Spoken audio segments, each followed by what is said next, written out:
Welcome to another episode of the State of African Agriculture. Today we have Monica Musunda, a lawyer turned entrepreneur. She's the founder and CEO of Java Foods, a food processing company based in Zambia that provides affordable, nutritious food to the Southern African market. She spearheads the global nutritional efforts for the Scaling of Nutrition Lead Group, and she sits on the Global Advisory Board for the Scaling Up Nutrition Business Network. She won the 2017 African Agribusiness Entrepreneur of the Year Award, 2013 World Economic Forum Young Global Leader, 2013 Tutu Leadership Fellow. Forbes and Africa Investor named her one of the leading young power women in business in Africa in 2013 and 2014. We will be discussing her journey into entrepreneurship and how private sector can address nutrition challenges. Join me.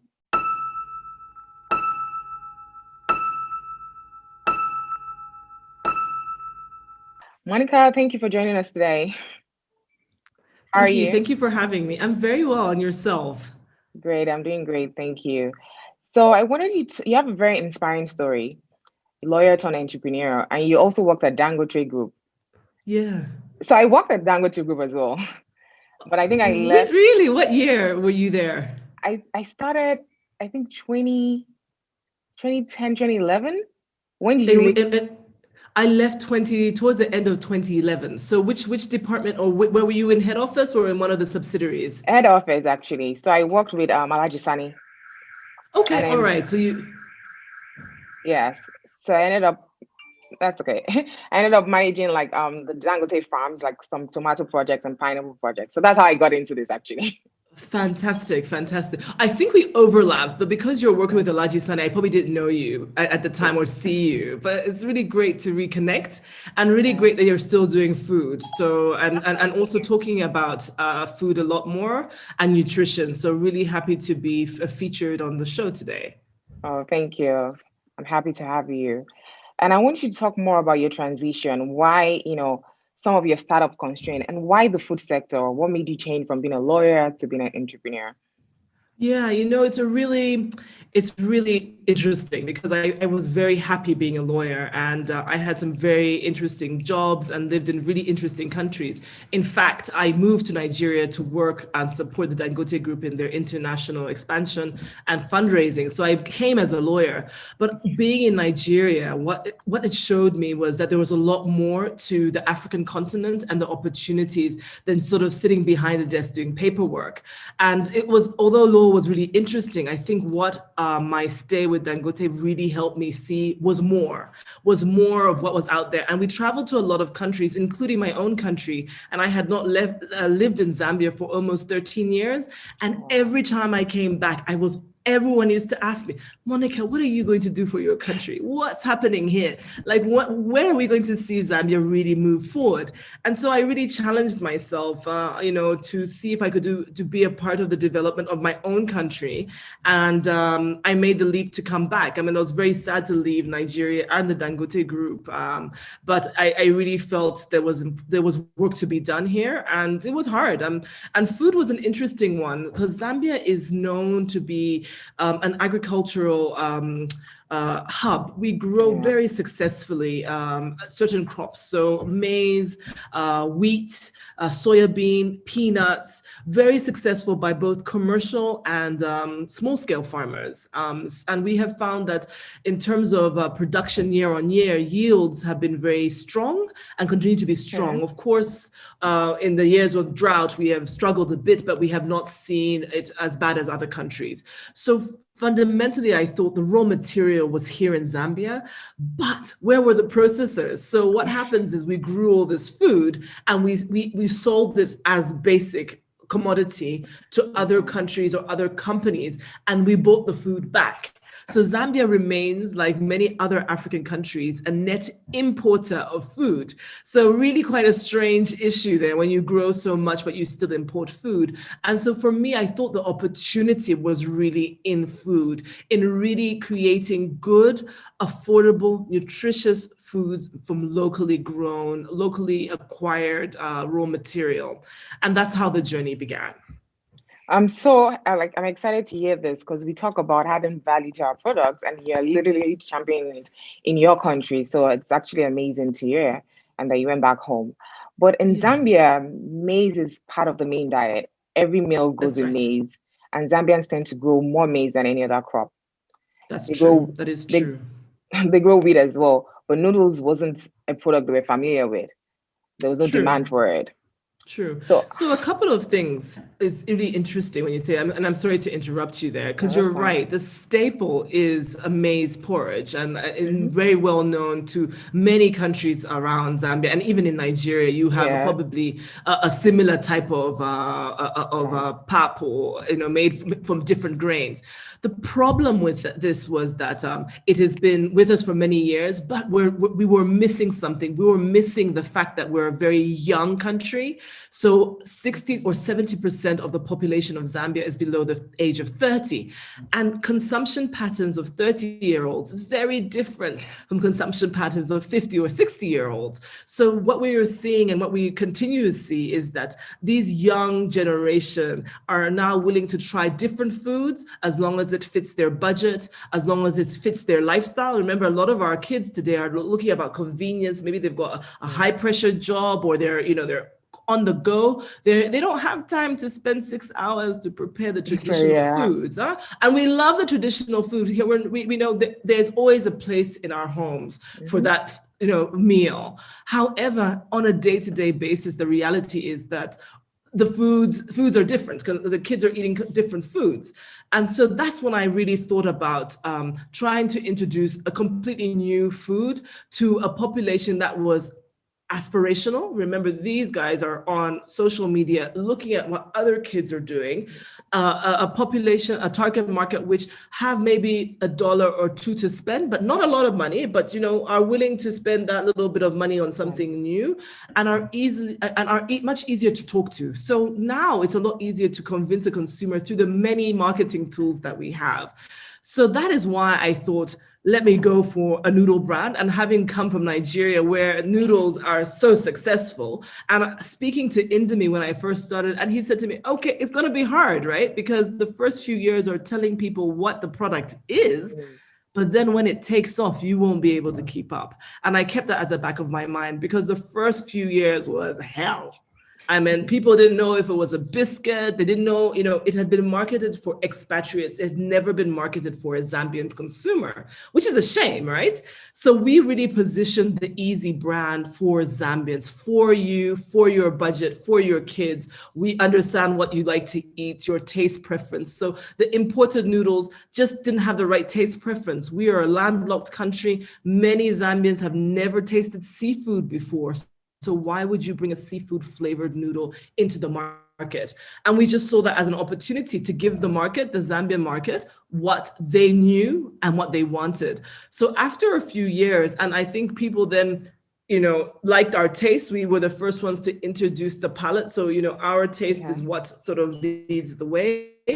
It became really a leading brand, and we are still a leading noodle brand with a very large market share here. And what we have to pride ourselves in doing is keep on introducing great new flavors that people want, and great new products as well. So it was definitely not easy. And the idea was that, as I mentioned, is to use Zambian wheat, because in Zambia, believe it or not, we only use wheat flour for bread and confectionery. We don't have any pasta makers, and we were the first instant noodle company here in Zambia to use Zambian wheat. So a lot of firsts for me, but a lot of learnings, I can say. So you definitely have the first market advantage.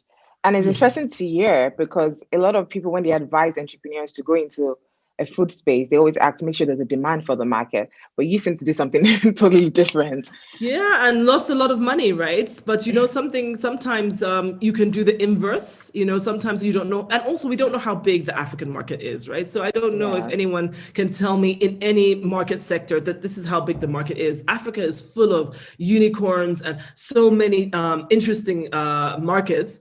And you would only know when you enter, right? So sometimes you Right. just have to take the risk. Thank you. So I wanted to talk more about, nutrition, because we know 1 in 3 people in the world are malnourished. And this varies from hidden hunger to malnutrition, undernourishment, and more. Hunger already devastates the lives of millions of Africans, not only robbing them the future, but also weakening their immune system and health. African government definitely need to take nutrition as a priority. But large-scale fortification has been globally recognized to be cost-effective in addressing micronutrient malnutrition. That's right. However, in the market, from research, many of the foods are not fortified, and consumers tend to buy what's affordable to them. So how Sure. can we mitigate these challenges and also encourage support food businesses, private sector to do more fortification and fortify their products? So I think you've said some really important things there. The fact is that malnutrition is a global problem. And although there has been some minimal improvement in sort of stunting, the issue is still very much haunting, and in Africa even worse, right? And what we do know also is that fortification really helps reduce that gap more effectively. And that is, I think, is proven in countries where they have managed to fortify certain staples, that you're actually reducing the stats by fortifying staples. However, I think the convincing governments as well as private sector to take on food fortification has been rather slow. I think in some countries it's around understanding, really educating the population that we're adding to the food and we're not taking away, that we recognize, for instance, staples are sometimes empty calories. Like in my country, we eat a lot of that maize porridge, the pap. And honestly, on its own, it is empty calories. You don't necessarily add anything to. However, if you fortify it with valuable vitamins and minerals, the ones that are definitely needed in your country, you may definitely see change, because the staple is what is eaten every day. People know how to eat it. So you're actually you're helping people get the valuable nutrients quicker. Right. So I think the challenges, and I will speak for the African market, the challenge is that there in the food value system, there are many players, right? There are many players, and you have to decide where along the value chain, where you're going to support the fortification. For instance, here in Zambia, we have edible oils. Most of it is imported. So what happens then if it's imported, already not fortified, and it's already in the market? Is that going to be the best source of fortification that we should actually be focusing on? Or should we be focusing on maize or wheat flour, which is also widely spread? But then you need the buy-in from private sector. And the only way you're going to get buy-in from the private sector is if you create an conducive environment in order for them to take on the fortification. So I mean by this by making sure that once I fortify the product, I will be able to sell it. So will it be competitive enough on the shelf? Unfortified imported product versus fortified local product. Is by adding fortification going to increase my costs? And what can you, government, then help me ensure that this product actually will sell? And there are many things we've seen to be done around that. So for instance, you can take away the VAT to say that this fortified flour is 0 rated, and therefore we will not tax it, because our end goal is nutrition. Our end goal is to make sure our people are able to afford this good product for them without having to bear the burden of taxes.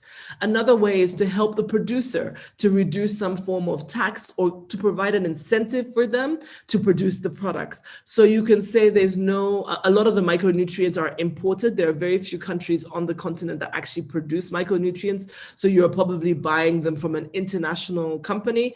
And we need to look at whether or not that purchase attracts some form of tax, whether or not we can reduce things like packaging costs or taxes on packaging costs, because also, to make sure a product is food safe, it has to be in a particular package, to help producers to continue to produce a product which is affordable to the end consumer. And so those are the things. I think there are two things. You want a private sector that is willing to engage with government on measures which will support food fortification. So to basically say to government, we're happy to do it, but these are the things we want to be corrected. We want your support in maybe good communication. We want your support in the taxation regime. We want your support in making sure that our products are always front of mind for the consumer. And then government saying to the private sector, please produce these foods safely. I am willing to support you as long as you make sure you actually put the valuable nutrients in the product. You say the product is what you say it is, and it is safe. That you too are willing to pass on the benefit to the consumer, because it's one thing for them to reduce tax, but we're also not saying to private sector, please go and make 100% margin on it. And that's something you want private sector to commit to, say, okay, for this product, I do agree, it's for valuable good. Can we reduce the margin so I'm able to at least cover my cost? So that we're all able to work as a partnership to make sure that good products are able to reach the consumer. And once the consumer is able to know a product, you will see actually that the demand will pick up, and then you will need less support from government, less support from private sector, because every mom will know, if I buy XYZ, my child in 3 months is going to do better. But you have to create that lift off, and everybody has a role to play in the lift off. It's interesting to hear it from your side of view, because you're an entrepreneur. So I wanted to see how, I think it's very critical for government to support, the food sector and the food producer. So very important. I'm happy you mentioned that. So let's go back into nutritious food again. They are not easily accessible and affordable. True. There's also a lack of, information, in the sense that families just tend to stick to what they know, their traditional eating patterns. But malnutrition is real. There are long-term effects on children. We talk about the first 1,000 days, children under the age of 5, we have challenges with undernourishment. So from your experience with school feeding programs, that school feeding program has somewhat helped bridge the gap. A lot more can be done, but it gives an opportunity for a child to get a nutritious meal a day. What advice can you give African government to support this, and why it's important we have school feeding programs to help to distribute nutritious food to the vulnerable children? So as you say, and we've seen this, for particularly primary school education, we find that in most countries, primary school education is probably free, and you're very much encouraged to take your kids to school. It's the one place that grade 1 to 7, you'll see kids all over the continent trying to go to school. So it's the one place that for a few hours you can get and feed children, right? And so that's why I think the school feeding programs in many countries has been very successful, because that you are able to monitor, you're able to ensure that this child at least gets that one meal, and a good, nutritious meal, right? But school feeding programs have also really changed in the past to make it less about, what we do know is school feeding tends to be around porridges, like that. But what we are seeing now is also an encouragement at schools to grow vegetable gardens. You see, once there's nutritious foods are not just one thing, right? There are many things, and actually many things we already know in our traditional eating consumption patterns. We eat a lot of vegetables on the continent, but if you teach children from a young age to grow the various vegetables and to even consume them in the school environment, it also helps change the psyche. And we have seen this quite successful. They call them school-grown gardens. They grow everything, and vegetables are not very hard to grow. You don't need mass, fertilizer and things like that. But it does teach them, the whole process. When you grow in 3 months, you'll have this vegetable which we can eat, and it'll make you strong. And what do vegetables do? So I've seen definitely the need for school feeding is because you are able to capture the very young and able to support them with that at least one meal a day of nutritious foods.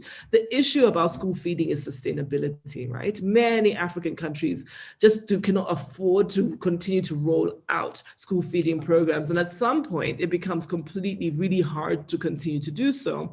So we have to really continuously think out of the box. And that's why I was saying the school-grown gardens is one way to create sustainability. So instead of, maybe every other month you get some product given to you, but doing in those other months you're eating what you grow, right? So I think there are other ways to make a school feeding much more sustainable, particularly in the African context, but still very, very important. Yeah. And teaching the children how to grow, get into agriculture at a young age, which is good. Exactly. Thank you.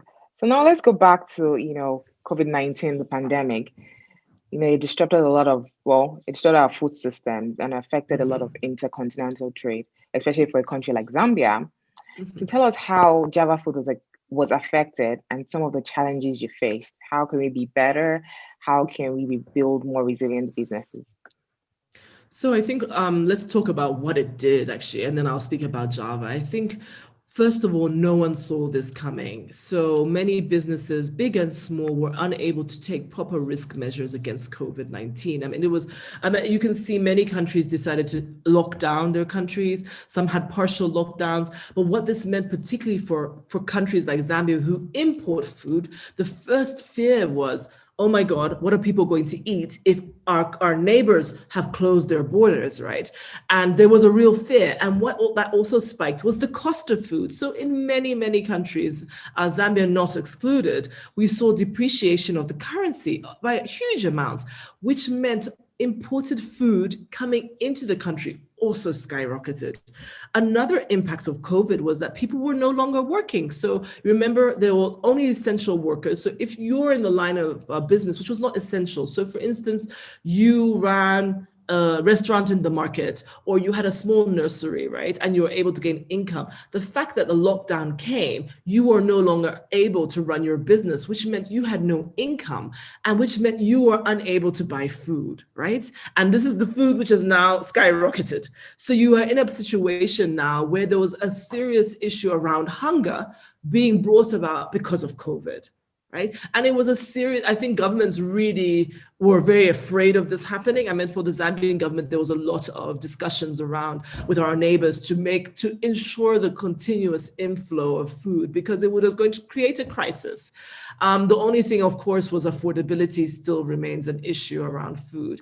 However, what this has done is made people think differently. I think, you begin to look internally now because everything around you has shut down and everyone is like, so how come we don't make it locally? Why are they not more producers? So it actually put a light on local production and made people begin to question why we don't have many more productive hubs locally. And we're hoping to see a lot more being put in to encourage local businesses to really take advantage of the situation, to create more local foods and to give them and sell them in the market.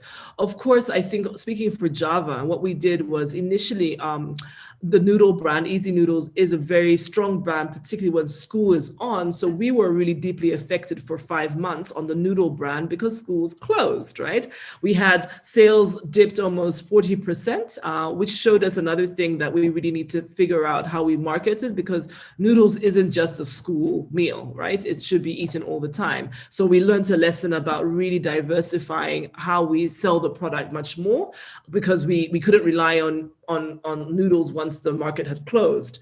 But what it did help us is really put our second product in the limelight. We manufacture a fortified instant maize soya porridge. And what we saw is a lot of discussion around staying well, around if you are well, you can beat COVID. People who are generally better in health will not get it, or if they get it, they will not be chronically sick. So how do you stay well is by eating well. And one of the things you could eat is super cereal, which is our product. And what we also did is work a lot with international and local NGOs who were brought in to support relief efforts, particularly in the urban areas, because of this fear of hunger. So we worked with partners and we bulk packed our fortified cereal. So we saw a different opportunity in a different food product, which we kind of ignored. I mean, we do it, but we don't really put too much we don't focus on it as much. But then we really had to sit up and say, thank goodness we had another product which we could be able to take advantage of this critical public health issue and food issue, and we're able to somewhat benefit on it. But I think what the issue is now is to keep the messaging consistent. COVID is still with us, right? people are still getting sick. So we still have to keep nutrition and good well-being and health at the top of mind of everybody, right?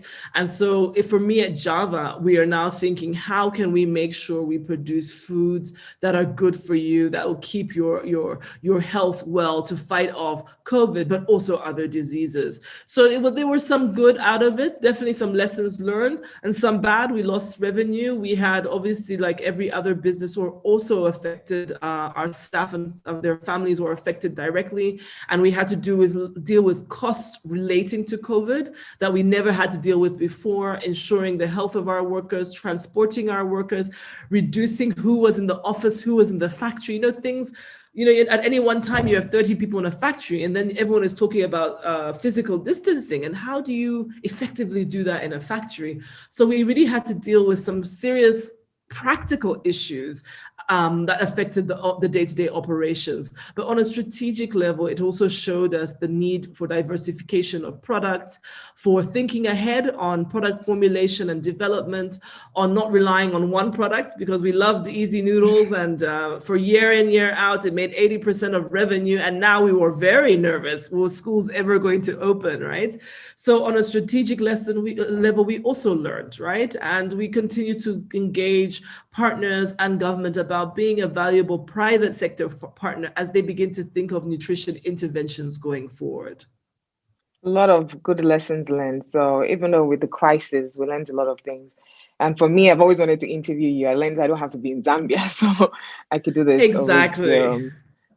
So I want us to go back to, the SMEs. The SMEs they produce 80%, 80% of food production in Africa is produced by SME. So innovation, creativity, and collaboration is very important in solving some of these challenges, but also nutritional challenges that we face. So what advice do you give to food producers, processors, potential or current investors on how SME can help contribute to solving these challenges? How can we help in changing consumption patterns, but also making it easily accessible and affordable? I also want to talk about, I've seen the easy noodle package, I've seen the super cereal package. And one of the big things I saw was the branding, the packaging is amazing. People don't do that. They don't invest in packaging in Africa. So what advice do you give potential and current investors in the sector? So it's interesting. I think people need to realize on the African continent, the food distribution and consumption and the food system itself is dominated by SMEs, right? You may have a sprinkling of multinationals or larger businesses, but the fact is that your distributor, your retailer is more likely to be an SME, that more people are going to buy from, Mrs. XYZ at the corner than they are going to buy from a big shop. So any intervention on the continent that we have around nutrition must involve them. It's a fact. You will not be able to move numbers. We will not be able to really tackle the problems unless we bring in the African SME, who is an important player in the food value chain system, right? So, and it's really, as you say, at various points, whether you're the farmer, whether you're the aggregator, whether you're the distributor, whether you're the retailer, whether, at various points you have SMEs, right? So I think that the issue would be for whether, if you're a government or whether you're an investor, trying to support nutrition interventions with SMEs is to critically look at where along the SME value chain you have the most impact and what are the key problems there. So if I can speak from the processing angle where we currently play, we find that we need support on things like affordable financing to grow the business. And I've spoken earlier about food safety. Food safety is a big issue. You want to make sure the food that is being made by SMEs is safe and good for you. But a lot of people do not know what to do because of the high cost of food safety certification. So is there support that can be given to SMEs so they understand how to produce food safely and of high quality, right? So is financing one at an affordable level for scale, for buying the right equipment, for getting the right people in the business, but also technical support around food safety, around even food formulation. So we have a lot of very good raw materials in Africa, but very little thought has been put into what products can be made. And maybe because we just don't have the R&D, the research and development tools available to us, because I would love to do much more around with peanuts, right? In a safe way, but I haven't been able to do that because I just don't have the technical support to understand how to make a product using certain peanuts and make a food product which is easy for my customer to eat and consume, and also not too expensive, right? So you really need support of technical consultants who can help you think of the product, make the product, and things like that, and even tell you which equipment you need to make it more efficient, right? So definitely, I think on formulation, on technical support also remains important.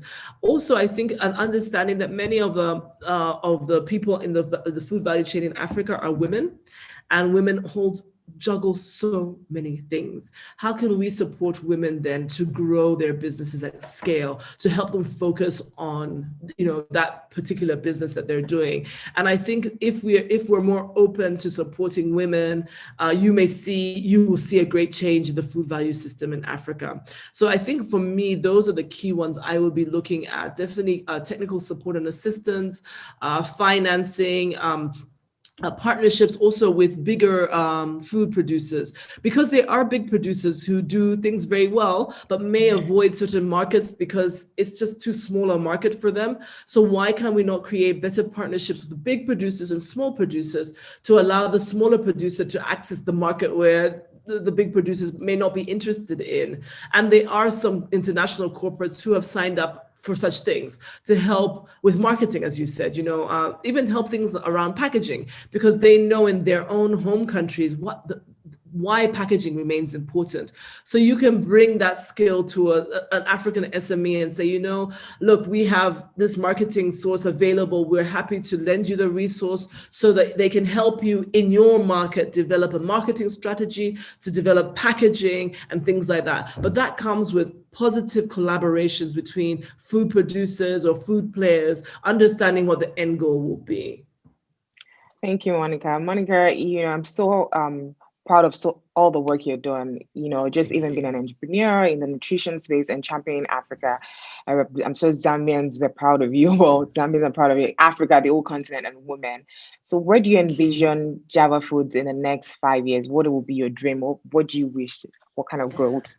So our goal, our vision really at Java is to be one of the leading Southern African food processors focused on nutritious products made from local raw materials. So we want to be not just in Zambia, we want our products to be in the region, to be known for good quality, good nutrition. And that's what we're working towards. So this year, we're already working on exporting to Zimbabwe and Malawi. And we hope to, by the time I see more countries as well, and to add on more products, looking at what products we can produce cost effectively with nutritious, which are nutritious as well. Thank you very much for your time. I really appreciate it, and good luck. Wish you well. Thank you so much. I really enjoyed the talk. Thank you. Same here. Thank you very much.